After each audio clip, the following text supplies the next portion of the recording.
Hey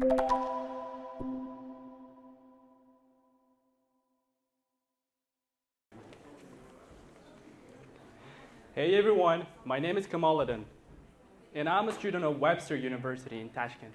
Okay. So today, I'm going to talk about a really fascinating topic that everyone is really interested in. Okay. So in our everyday conversations, we often talk about innovations, new technologies, breakthrough ideas, and modern conveniences that shape our world. But behind every innovative tool and digital marvel lies a question. What happens to our traditions, cultural values, and stories that have passed down through generations?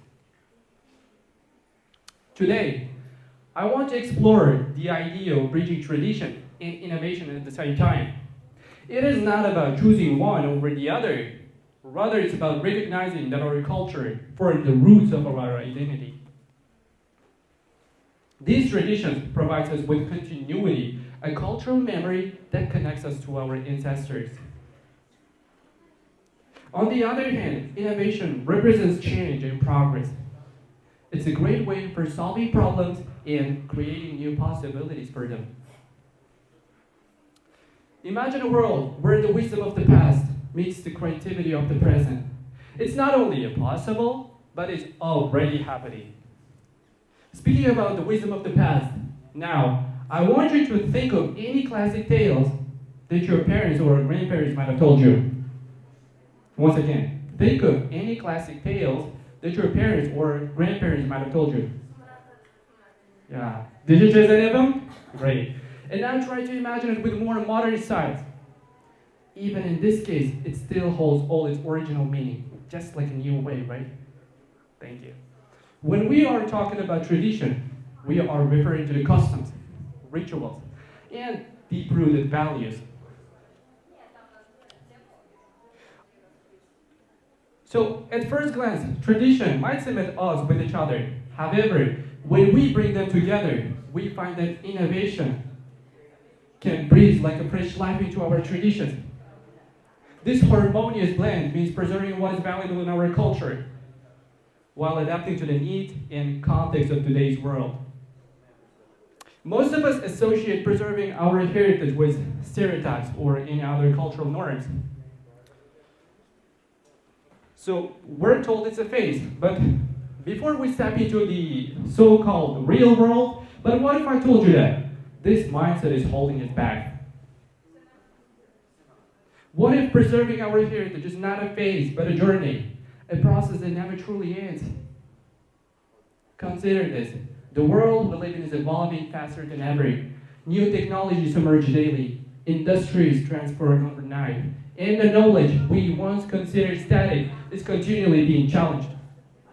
If we stop learning, we stop growing. And in a world that moves this quickly, standing still means falling behind. But having the balance between tradition and innovation isn't about staying competitive in the job market. It is something deeper, something profoundly cultural. It's about curiosity. It's about being able to adapt to new innovations like, what would it feel like to adapt to new innovations at 50 or at the age of 50 or 70? How can we make our culture, traditions more successful? These kind of questions is an invitation to rediscover the world, and in doing so, rediscover ourselves. I know what some of you might be thinking. Sounds great in theory, but how do we start? And where do we start? Balancing between tradition and innovations doesn't have to mean disregarding them or over-modernizing it. It could be as simple as respecting them while prioritizing the thoughtful innovations with the help of the integration. And don't underestimate the power of failure in this process. Society often conditions us to fear failure, but here's a little secret. Failure is one of our greatest teachers. Every stumble, every misstep, every wrong answer is an opportunity to learn something new and unexpected. It's through these moments of weakness that we grow the most. In fact, research shows that lifelong learners actually longer, healthier, and more fulfilling lives. So why? Who knows? Why do they live so? Exactly, because adapting to a new culture, new innovations, keeps our minds active and engaged. And it fosters adaptability, resilience, and connections with other cultures as well. So as I wrap up, I want to leave you with a challenge. When you leave here today, ask yourself this question. What's the one new innovation that we can integrate with our culture? Maybe it's a music, or a gentle dancing movement, or even a fairy tale. Whatever it is, let it be the first step of your lifelong journey.